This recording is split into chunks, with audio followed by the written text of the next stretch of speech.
আসসালামু আলাইকুম, welcome from papa and Bablu. সবাই কেমন আছেন? আশা করছি সবাই অনেক ভালো আছেন। সবার দিন অনেক অনেক ভালো যাচ্ছে।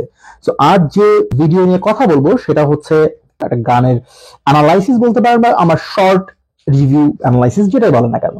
তো আজকে যে গানটা নিয়ে কথা বলবো সেটা হচ্ছে রিসেন্টলি রিলিজ হওয়া বেবি জন সিনেমার প্রথম গান আজকে রিলিজ হয়েছে।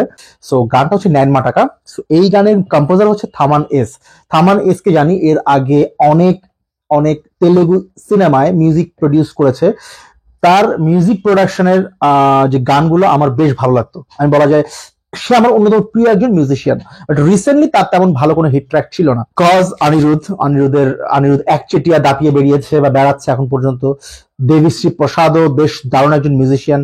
গতকাল তার প্রোডাকশনের একটা গান রিলিজ হয়েছে, যেটা কথা বলেছি অলরেডি।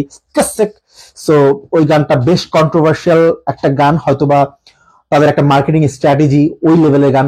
একটা একটা নেগেটিভ প্রমোশনের মধ্যে দিয়ে তাদের সিনেমাটা আলোচনায় আছে পুষ্পা, হয়তো এটা একটা প্রমোশনাল স্ট্র্যাটেজি ছিল। তো যাই হোক, বেবি জন সিনেমার নায়ন মাটাকা গানটা আমার কাছে অ্যাভারেজ লেগেছে।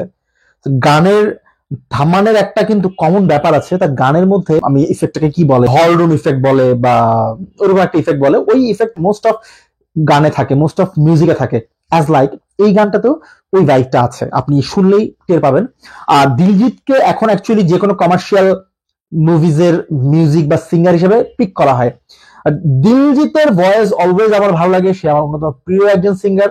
বাট কেন জানি থামানের এই মিউজিকে, মানে দিলজিৎ গেয়েছে, ভালো গেয়েছে, বাট জমছে না কোথায় যেন, মনে হচ্ছে অনেক বেশি বেশি টিন পিটাপিটি এরকম মনে হচ্ছে গানটা। এরকম একটু একটু কানের মধ্যে একটু লাগছে গানটা। পাশাপাশি ফিমেল সিঙ্গার হিসেবে ছিল ধীর ভয়েসে কোনো গানের আগে আমি শুনিনি।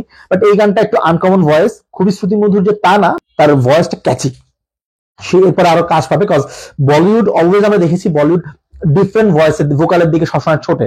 তো ধীর ভোকালটা একটু ডিফারেন্ট কিছুটা। আপনার শ্রীলঙ্কার একটা সিঙ্গার ছিল যে মারানিকে আগে হিতে, এরকম একটা গান, কাইন্ড অফ ওইরকম ভোকাল, বাট ডিফারেন্ট, বেশ ডিফারেন্ট। আমার মনে হয় সে পরবর্তীতে বলিউডে বেশ ভালো কাজ পেতে যাচ্ছে। তো বেবি জনের এই গানটা ওভারঅল, আমি যদি মিউজিক ভিডিও কথা বলি, অ্যাজ ইউজুয়াল টিপিক্যাল তেলুগু সিনেমার মিউজিক যেমন হয় বা মিউজিক ভিডিওস যেমন হয় মুভিজের, অ্যাজ লাইক সেরকম একটা সেট ডিজাইন করা হয়েছে। নায়ক ধুমধারাকা নাচতেছে, সাথে সাথে কৃতি সুরেশও নাচতেছে, এরকম মানে যে আহামরি যেরকম পিক আপ কিছু একটা, বা বেবি জন টিজার আউট হওয়ার টেস্টার কার্ড যেটাকে বলেছিল, সেটা যেরকম ক্যাচি ছিল, এই গানটা আমার কাছে অতটা ক্যাচি লাগেনি। ধরেন কিসাক, আমি পুষ্পা 2 যে গানটা রিলিজ হয়েছে কিসাক, ওই গানটা নেগেটিভ প্রমোশন পাচ্ছে, সবাই গানটা সমালোচনা করছে, বাট গানটা ট্রেন্ডিং এ শুধু নেগেটিভ প্রমোশনের কারণে। বাট বেবি জনের এই গানটা ন্যান মাটাকা তেমন লাইমলাইটে আসবে না। মানে আপনি এটা নেগেটিভলিও সমালোচনা করতে পারবেন না, আবার খুব ভালো লেগেছে এমনও বলতে পারবেন না। ওকে টাইপ একটা গান, এই ওকে টাইপ, মানে এই গানটা আহামরি যে তেমন কিছু তা না।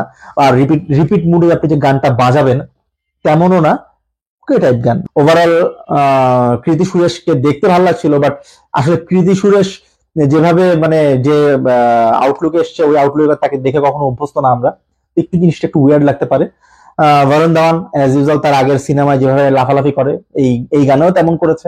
তেমন এক্সেপশনাল কিছু ছিল না।